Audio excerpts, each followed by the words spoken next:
শুধু খোঁজে তার ঠিকানা, রাত গুনে ভোর হয় তার দেখা মেলে না।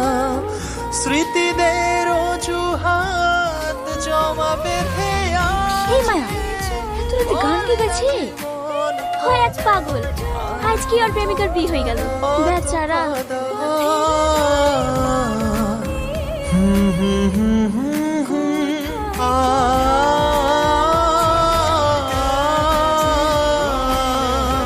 মনে কি পড়ে না তার। খুব সুন্দর গলা তো, যে মেয়েটিকে ও নিজের জীবনের থেকে বেশি ভালোবাসতো সেই মেয়েটাও আজ অন্য একটা ছেলেকে বিয়ে করে নিল। আমি একটা জিনিস কিছুতেই বুঝতে পারিনি জানিস, একটা মানুষকে এত ভালোবাসার পর সবকিছু ভুলি অন্য কারোর হাত ধরে কিভাবে? আমার বিশ্বাস দেখবি ও একদিন অনেক বড় গায়ক হবে।